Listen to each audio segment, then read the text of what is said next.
Halo semua, kembali lagi di Mongunya. Kali ini kita nggak akan makan ya, tapi aku mau coba share pengalaman aku pakai laptop ini ya. Ini Asus Zenfone lagi. Ini Asus K413 yang pas aku beli ini belum dirilis belum dirilis resmi oleh Asus Indonesia. Tapi ini dijual di official resellernya gitu. Jadi aku sempat bingung dengan laptop ini. Ya udah, ini aku buka dulu ya sambil melihat scriptnya. Bukanya tuh pakai dua tangan, kalau satu udah nggak bisa. Alasan aku mau mereview laptop ini itu karena waktu pertama kali aku cari laptop ini ya. Ini sekalian cerita dulu ya, kenapa aku bisa dapat laptop ini. Jadi ceritanya itu aku waktu itu datang ke MDP. MDP itu kayak mall tapi isinya itu ya perangkat-perangkat gadget gitu. Kayak HP, kayak laptop, prosesor, CPU, GPU. Habis itu aku datang dan aku ngelihat laptop yang aku pikir itu S413. Dan ternyata pas aku tanya-tanya, ini bukan S413 tapi K413. Terus aku sempat bingung, ini yang jualan apakah salah atau nggak tahu namanya atau memang namanya K413. Jadi aku setelah ke MDP itu aku pulang ke rumah dan cari info tentang Asus K413 ini ya. Dan yang aku temukan adalah S413. Ini aku nggak tahu ya S413 atau S4 berapa gitu ya, aku lupa. Pokoknya yang seri S gitu, yang modelnya kayak gini juga. Dan aku cari di YouTube juga yang ketemu tuh S4 berapa gitu ya. Ya K413 ada, tapi itu kebanyakan bahasa India semua ya. Jadi bahasa Inggris nggak ada, apalagi yang bahasa Indonesia. Jadi aku mikir, ini laptop beneran namanya K413 atau yang jualan salah ngasih nama atau nggak tahu namanya gitu ya. Seminggu kemudian aku datang lagi ke MDP itu dan ngeliat ada orang yang beli ini ya K413 ini, dan yang jual sambil ngomong-ngobrol gitu ya sama yang beli itu, kalau laptop ini tuh sempat habis terus ada lagi di stok lagi. Dan kemudian beberapa hari berikutnya datang lagi aku buat kali ini yakin mau beli ini. Dan pas aku mau beli itu aku mau cari yang warna bukan warna, aku mau cari yang varian i7, tapi ternyata nggak ada lagi, kosong. Dan sebelum dicatat sama pegawai tokonya itu ya, ternyata baru ada stok masuk lagi yang i7. Makanya aku dapat yang i7 yang warna silver, atau nama kerennya itu transparent silver. Ya itulah kayak latar belakang ya kenapa aku bisa dapat si Asus K413 ini. Mungkin tadi aku ngomongnya kelamaan ya ceritain latar belakang, jadi kalian skip aja ke sini ya. Oke, jadi kita mulai dari unboxingnya dulu ya. Di kotak besarnya itu ada kotak lagi yang isinya laptop ya. Karena di kotak besarnya itu ada tas Asus yang masih sama aja ya desainnya dengan yang dulu-dulu ya. Ya kayak begitu. Dan di kotak yang lebih kecilnya itu ada laptop, ada charger, ada buku-buku yang mungkin gak bakal dibaca ya. Terus ada stikernya. Dan karena di kotaknya itu kita dapat stiker ya, jadi ini di bagian apa namanya? Ini ya, mungkin namanya back cover atau belakang ya kali ya. Punggung kali ya. Itu dia udah minimalis ya, udah pakai desainnya Asus VivoBook yang baru. Jadi logonya itu ya kecil segini doang. Jadi banyak ruang kosong buat nempelin stikernya itu. Dan bagian belakangnya ini terbuat dari metal ya. Karena kalau kita tinggal malam tidur ya, ini dingin banget, sedangkan bawahnya ini itu bagian plastik biasa. Karena ini lebih dingin dibandingkan yang bawah ini. Dan dari layout keyboardnya itu sama juga dengan Asus S433 ya, Asus VivoBook yang baru. Jadi di tombol enternya itu ada kuningnya gitu, ada yellow Gen Z-nya kata Asusnya. Dan layoutnya sama, di sebelah kanan itu ada home, pack up, pack down, pack up, page up, page down, and dan di paling atas kanan itu ada tombol power. Yang sama sekali nggak mengganggu sih menurut aku, karena itu bisa diatur buat do nothing, jadi kalau ditekan-tekan ya nggak ngapa-ngapain laptopnya. Jadi nggak masalah gitu ya. Oh ya, aku lupa. Kalau di keyboard laptop Asus K413 ini, dia ada backlight-nya ya. Jadi kalian tinggal tekan tombol Fn plus F7, itu ada lampu warna putih 3 tingkatan. Jadi kita bisa ngetik ya kalau di tempat gelap, karena kelihatan tombolnya yang mana aja. Oke, lanjut ke videonya. Dan untuk trackpadnya menurut aku udah enak ya, dia udah licin ya, walaupun gak ada plastiknya. Kadang-kadang kita nemu laptop itu dia licin tapi karena ada plastiknya gitu. Ini nggak ada, jadi di di gesture itu udah nyaman banget. Dan di kanan atas itu ada fingerprint, jadi kita bisa login pakai jari kita yang udah didaftarin ya. Dan loginnya tuh cepet loh, dibandingkan pakai pin atau password ya. Oh iya, ada tambahan lagi ini. Aku lupa ngasih tahu kalau di Asus K413 ini portnya ada apa aja. Port atau colokannya ada apa aja ya. Jadi di sebelah kiri itu ada colokan casan, kemudian ada HDMI, USB 3, dan ada Type-C. Sama satu lagi ada colokan buat headset atau mic. Kemudian di sebelah kanannya itu ada USB 2 buah, sama ada micro SD reader, dan ada 2 lampu indikator baterai sama power ya. Oke, kita lanjut ke videonya lagi ya. Sekarang kita buka bagian bawahnya ya, kita operasi sedikit si Asus K413 ini ya. Jadi bawahnya itu ada satu heat pipe, kemudian ada baterai yang besarnya itu 42WH, ada satu SSD 512, dan ada satu slot lagi buat nambahin SSD tambahan yang M.2. Dan untuk RAM-nya dia nggak bisa di-upgrade ya. Jadi bener-bener sama persis dengan S433. Yaudah, kita langsung aja masuk ke spesifikasi lengkap dari si Asus K413 ini ya. Ini aku sambil contekan karena aku nggak hafal loh kalau pakai contekan gini ya. Jadi spesifikasinya itu layarnya 14 inch, resolusinya udah 1080, jadi udah Full HD, Full HD, Full HD lah. Dan juga pakai lapisan matte. Iya, jadi dari layar juga sama aja dengan S433 ya. Kemudian RAM-nya 8GB, dual channel, pakai SSD 512GB, dan udah pakai Nvidia 350 FX 350 ya.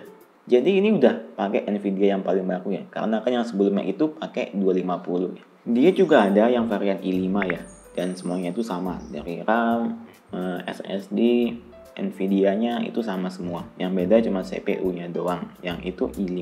Dan bedanya tuh cuman sekitar 2 jutaan. Dan ngomongin dimensinya ya, aku nggak ngukur secara presisi gitu ya, berapa senti tebelnya, lebarnya, tingginya gitu. Tapi dari beratnya, ini cuman 1,4. Ya menurut aku sih berat 1,4 itu masih berat sih, karena dipegang ini masih butuh tenaga gitu. Kalau 2 baru enak. Tapi ini udah jauh lebih enak dibandingkan laptop yang lebih berat. Iya iyalah ya. Dan juga ini lebih kecil dibandingkan kebanyakan laptop 14 inch ya. Oh ya, laptopnya ini juga pakai branding Nano Edge ya. Jadi di kanan kirinya itu tipis. Lebih tipis dibandingkan jari kita ya. Jadi lebih kurang setengah jari kita nih lah. Ya walaupun ukuran jari itu beda-beda sih. Jadi kanan kirinya tipis, atas bawahnya ya lumayan tebal, itu biasa ya. Karena di atasnya itu ada kamera. Jadi ada webcamnya gitu, nggak di bawah gitu. Dan layarnya ini pakai matte ya finishingnya, luarannya gitu. Jadi dia ini nggak glossy, nggak mantul-mantul. Yang aku lebih suka dibandingkan pakai layarnya yang glossy. Walaupun layar glossy itu dia lebih mencolok, lebih saturasi gitu, dibandingkan matte yang lebih kalem, lebih agak pudar, bukan pudar ya, agak kurang gitu lah warnanya. Tapi aku lebih suka layar yang kayak gini. Dan juga viewing angle-nya, sudut pandangnya itu juga nyaman ya, dari atas, bawah, kanan, kiri. Ya, masih ada perubahan warnanya tapi nggak separah layar TN karena ini sudah IPS. Jadi udah nyaman banget. Dan di laptop ini udah pakai ini ya, kayak bukan Nano Edge ya, kayak diamond cut gitu. Jadi kita taruh tangan kita di sini itu nggak sakit ya, nggak iritasi, nggak ganggu, tapi nyaman gitu taruh tangan di sini ya. Dan ini menurut aku ya, kalau dari pengalaman aku pakai ini selama sebulan ya, ini bisa untuk main game, tapi untuk ya casual aja, untuk santai aja. Game yang paling berat yang aku mainin di sini itu F1 2018. Itu pun pakai settingan medium ke arah low, biar dapat 60 fps. Jadi kalau kalian ngarep ini untuk main gaming yang berat banget, yang settingan rata kanan, ya bukan ini ya. Ini bukan laptop untuk itu. Mungkin untuk edit video, edit foto, gaming ringan, atau gaming berat yang settingannya di lowin sedikit. Baru nyaman pakai laptop ini ya, karena udah layarnya yang 1080 dan matte ya. Oh ya, dan aku hampir lupa ya, ini juga speakernya udah pakai Harman Kardon. Jadi bener-bener beda dengan speaker yang nggak ada Harman Kardonnya. Kemudian kita masuk ke baterainya ya. Baterai ini kalau menurut aku sih biasa aja, nggak terlalu besar, nggak terlalu kecil. Jadi kemarin aku coba di 60%, itu aku pakai ringan ya, cuman untuk browsing, ngetik, sambil ngerjain skripsi gitu ya. Itu bisa habis sekitar 3-4 jam. Tapi itu dari 60% ya, bukan dari 100. Jadi kalau 100 kemungkinan besar bisa 8 jam kali atau 9 jam kali, tergantung juga pemakaian kalian untuk apa. Aku cas di 60 karena dia udah punya aplikasi My Asus ya. Jadi kita bisa atur mau ngecas maksimal di 60 atau 80 atau 100. Karena di 60 itu biar merawat si baterainya ini, biar baterainya ini awet. Kalau 80 itu standar dan 100 itu buat yang suka dibawa-bawa ya, yang suka jalan-jalan. Tapi karena lagi wabah kayak gini kemungkinan besar sih pakai yang 80 atau 60 ya, biar si baterainya ini awet untuk jangka panjang nanti ya. Dan untuk pengecasan sih menurut aku biasa aja ya, dia itu sekitar 1 jam bisa ngisi 50%-an. Aku nggak ngitung terlalu dalam ya, mungkin kalian bisa ngeliat di channelnya Jagat Review kalau mereka buat itu kan lebih detail lagi.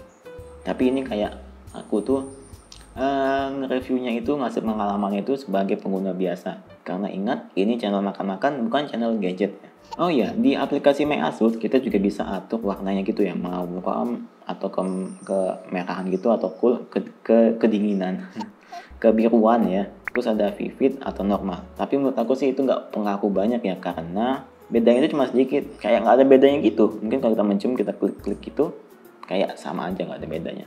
Tapi aku sendiri selama ini pakai yang vivid ya, karena lebih bagus sedikit, tapi cuma sedikit, nggak beda jauh gitu ya.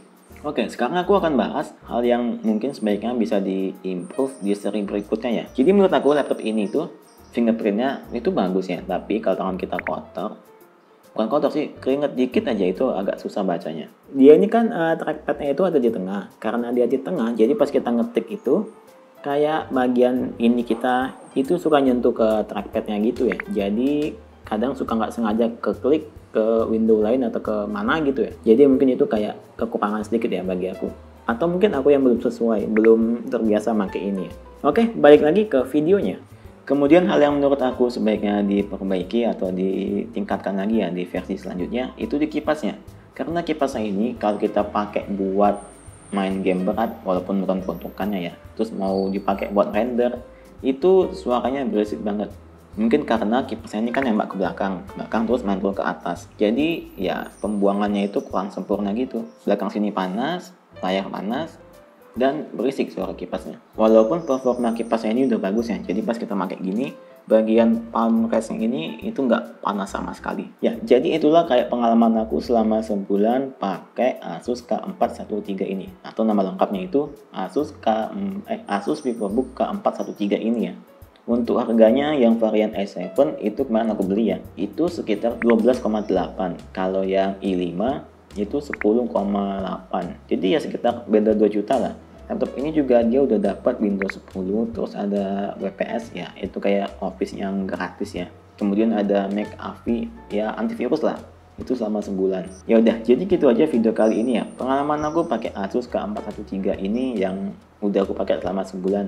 Yang aku sempat pikir ini laptop yang nggak resmi. Padahal ini resmi, dan karena pas aku bikin video ini itu ada di Instagram Asus yang bilang ini mau dikeluarin 3 hari lagi. Jadi ya ini udah resmi, kalian bisa dapetin sendiri di toko-toko komputer kalian, atau di ini mungkin di online juga ada kali ya. Udah, jadi gitu aja. Sampai jumpa di video selanjutnya. Kalau kalian suka dengan video-video yang kayak gini, boleh di like ya, mungkin juga di subscribe juga untuk video makan-makan yang lainnya. Tapi kalau kalian nggak suka, kalian boleh komen di bawah, kasih alasan ya kenapa kalian nggak suka dengan video yang aku buat kali ini. Terima kasih buat kalian yang udah nonton dari awal sampai habis ya. Dengerin aku ngoceh tentang Asus K413 ini ya, yang aku sih udah suka banget sih sama laptop ini. Yaudah, sampai jumpa di video selanjutnya. Keep posting dan dadah.